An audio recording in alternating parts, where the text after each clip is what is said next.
Hello friends, welcome to Himalaya education scope. Friends, आज हम यहाँ पे अध्ययन करेंगे करंट अफेयर्स का। आज है 1 फरवरी और 1 फरवरी के यहाँ पे जो भी इम्पोर्टेंट क्वेश्चन है, ये सभी क्वेश्चन फ्रेंड्स मैं यहाँ पे लेके आ रखा हूँ। और फ्रेंड्स, वीडियो के अंत में जो है क्वेश्चन मैंने लिया है तो इसका आंसर आपको जो है कमेंट में देना है। आज का यहाँ पे पहला क्वेश्चन है, अंतर्राष्ट्रीय जेब्रा दिवस कब मनाया जाता है? तो ये मनाया जाता है 31 जनवरी को। तो हर वर्ष जो है 31 जनवरी को दुनिया भर में अंतर्राष्ट्रीय जेब्रा दिवस मनाया जाता है और उद्देश्य है जेब्रा के बारे में जागरूकता बढ़ाना और उनके संरक्षण के लिए जो है समर्थन करना है। जनवरी माह के महत्वपूर्ण दिवस देखेंगे तो 1 जनवरी को जो है वैश्विक परिवार दिवस और 2 जनवरी को विश्व अंतर्मुखी दिवस, 3 जनवरी को समाज सेविका सावित्रीबाई फुले का जन्म दिवस और 4 जनवरी को विश्व ब्रेल दिवस, 5 जनवरी को विश्व पंछी दिवस और 6 जनवरी को राष्ट्रीय प्रौद्योगिकी दिवस, 7 जनवरी को राष्ट्रीय बोबल हेड दिवस, 8 जनवरी को पृथ्वी परिभ्रमण दिवस और 9 जनवरी को प्रवासी भारतीय दिवस, 10 जनवरी को विश्व हिंदी दिवस, 11 जनवरी राष्ट्रीय मानव तस्करी जागरूकता दिवस, 12 जनवरी को राष्ट्रीय युवा दिवस और 14 जनवरी को मकर संक्रांति का पर्व, 15 जनवरी को सेना दिवस, 16 जनवरी राष्ट्रीय शून्य दिवस, 17 जनवरी को नेशनल स्टार्टअप डे और 18 जनवरी को जो है पोलियो दिवस, 19 जनवरी को राष्ट्रीय आपदा मोचन दिवस मोचन बल और 20 जनवरी को पेंगुइन जागरूकता दिवस, 21 जनवरी को भारत के 3 पूर्वोत्तर राज्य मणिपुर, मेघालय और त्रिपुरा का स्थापना दिवस, 22 जनवरी को नेशनल ब्लोंड ब्राउनी डे और 23 जनवरी को पराक्रम दिवस, 24 जनवरी को राष्ट्रीय बालिका दिवस, 25 जनवरी राष्ट्रीय मतदाता दिवस, 26 जनवरी को गणतंत्र दिवस यानी रिपब्लिक डे, 27 जनवरी को अंतर्राष्ट्रीय पर्यावरण स्मरण दिवस, 28 जनवरी को डेटा संरक्षण दिवस और 29 जनवरी को भारतीय समाचार पत्र दिवस, 30 जनवरी को महात्मा गांधी की पुण्यतिथि की याद में शहीद दिवस मनाया जाता है। तो ये जो है पूरे यहाँ पे जनवरी माह के जो है यहाँ पे महत्वपूर्ण दिवस थे। अगला क्वेश्चन है, ग्रुप कैप्टन शुभांशु शुक्ला को किस निजी अंतरिक्ष मिशन के लिए पायलट के रूप में चुना गया है? ये चुना गया है एक्सियोम मिशन 4X4। तो भारतीय वायुसेना आईएएफ अधिकारी इसरो अंतरिक्ष यात्री ग्रुप कैप्टन शुभांशु शुक्ला को एक्सियोम मिशन 4X के लिए पायलट के रूप में चुना गया है, जो अंतरिक्ष के अन्वेषण में भारत के लिए ऐतिहासिक का मील का पत्थर है। नासा ने 30 जनवरी 2025 को इस चयन की घोषणा की, जिससे शुक्ला एक निजी मिशन पर अंतर्राष्ट्रीय अंतरिक्ष स्टेशन ISS की यात्रा करने वाले पहले भारतीय अंतरिक्ष यात्री बन गए हैं। हाल ही में हथकरघा सम्मेलन मंथन का उद्घाटन किसने किया है? ये किया है गिरिराज सिंह ने।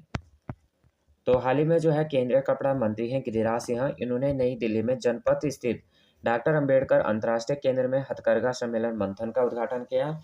केंद्रीय कपड़ा मंत्री ने हथकरघा बुनकर ई पहचान पोर्टल और हथकरघा पुरस्कारों के लिए ऑनलाइन मॉड्यूल का भी शुभारंभ किया है। नेक्स्ट क्वेश्चन, ब्रिक्स युवा परिषद उद्यमिता कार्य समूह की बैठक की अध्यक्षता कौन करेगा? ये करेगा भारत। तो भारत सरकार का युवा कार्यक्रम और खेल मंत्रालय का युवा मामला विभाग 3 से 7 मार्च 2025 तक ब्रिक्स युवा परिषद उद्यमिता कार्य समूह की बैठक का आयोजन करेगा। बैठक का थीम सतत विकास के लिए युवा उद्यमिता है। बैठक में ब्रिक्स देशों के लगभग 45 युवा प्रतिनिधि भाग लेंगे। हाल ही में किस राज्य ने नियंत्रित भांग की खेती के लिए एक पायलट अध्ययन को मंजूरी दे दी है? यह है हिमाचल प्रदेश। हाल ही में हिमाचल प्रदेश सरकार ने राज्य में नियंत्रित भांग की खेती के लिए एक पायलट अध्ययन को मंजूरी दे दी है। इसका उद्देश्य है औषधीय और औद्योगिक अनुप्रयोगों की खोज करना। यह पहल जो है राज्य में भांग की खेती को वैध बनाने की दिशा में एक महत्वपूर्ण कदम है। नेक्स्ट क्वेश्चन है, सोनी ग्रुप कार्प ने किसे अपना नया CEO नियुक्त किया है? ये किया है हिरोकी टोटोकी को। तो सोनी ग्रुप कार्प ने हाल ही में हिरोकी टोटोकी को अपनाया गया है, CEO नियुक्त किया गया है। वह केनिचिरो योशिदा की जगह लेंगे, जो बोर्ड के अध्यक्ष बने रहेंगे। टोटोकी मुख्य वित्तीय अधिकारी CFO के पद पर रहते हुए अध्यक्ष और मुख्य परिचालन अधिकारी CEO के रूप में कार्यरत है। भारत और किस देश ने कई वर्षों बाद सीधी उड़ानें, वीजा कई आदान प्रदान और गर्मी में तीर्थयात्रियों के लिए मानसरोवर यात्रा शुरू करने पर सहमति यहाँ पे व्यक्तित की है? ये की है चीन और भारत के साथ। तो कैलाश मानसरोवर हिंदुओं का पवित्र धार्मिक स्थल है। कैलाश पर्वत को भगवान शिव और माता पार्वती का पवित्र निवास स्थान माना जाता है। इस पर्वत को 30 मिलियन साल पुराना माना जाता है। जैन, बौद्ध और तिब्बत के लोग भी इस पर्वत को अत्यधिक धार्मिक मान्यता देते हैं। कैलाश मानसरोवर यात्रा के लिए 2 समझौता। 1 मई 2013 में भारत और चीन के बीच लिपुलेख दर्रा मार्ग से कैलाश मानसरोवर यात्रा के लिए पहला समझौता हुआ और सितंबर 2014 में जो है भारत और चीन के बीच नाथुला दर्रा मार्ग से कैलाश मानसरोवर यात्रा के लिए दूसरा समझौता हुआ। अब कैलाश मानसरोवर जाने के लिए जो रास्ते हैं वो 3 हैं। उत्तराखंड का लिपुलेख दर्रा मार्ग से यात्रा में 24 दिन लगते हैं और सिक्किम का नाथुला दर्रा जो है मार्ग से यात्रा में 21 दिन लगते हैं और तिब्बत का सिगात से मार्ग से यात्रा में 13 दिन रात और 14 दिन लगते हैं। तो ये है मानसरोवर कैलाश यात्रा के लिए रास्ता। अंतर्राष्ट्रीय क्रिकेट परिषद आईसीसी के मुख्य कार्यकारी अधिकारी के पद पर किसे नियुक्त किया गया है? यो किया गया है जॉफ एलार्डिस को। निम्न नई दिल्ली में Indian renaissance the Modi decade पुस्तक का विमोचन किसने किया है? ये किया है अमित शाह ने। 38वें राष्ट्रीय खेल का शुभंकर क्या है? ये है मौली।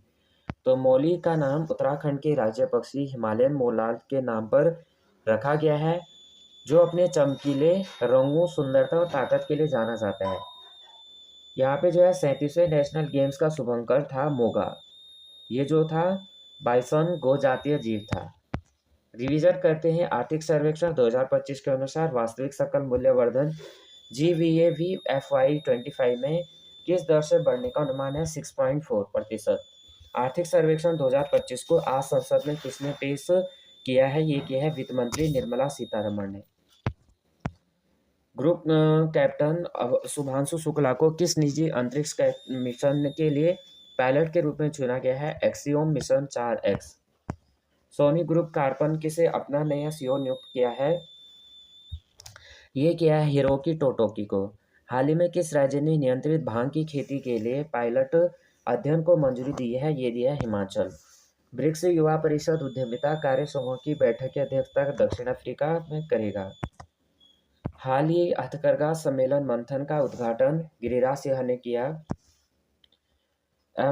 MoMSME ने भारत में MSME की डिजिटल उपस्थिति को बढ़ा देने के लिए 3 पहल की शुरू की है। विश्व पुस्तक मेला 2025 भारत मंडपम में 1 से 9 फरवरी तक आयोजित किया जाएगा। तो ये किया जाएगा नई दिल्ली में। आज का प्रश्न है बोकारो स्टील प्लांट के लिए मेगा विस्तार योजना का अनावरण किसने किया है? इसका आंसर आपको जो है कमेंट में देना है। फ्रेंड्स, ये वीडियो अगर आपको थोड़ा भी हेल्पफुल लगती है तो प्लीज़ वीडियो को लाइक, शेयर और सब्सक्राइब करना, बेल आइकन को प्रेस करना। जय हिंद, जय भारत।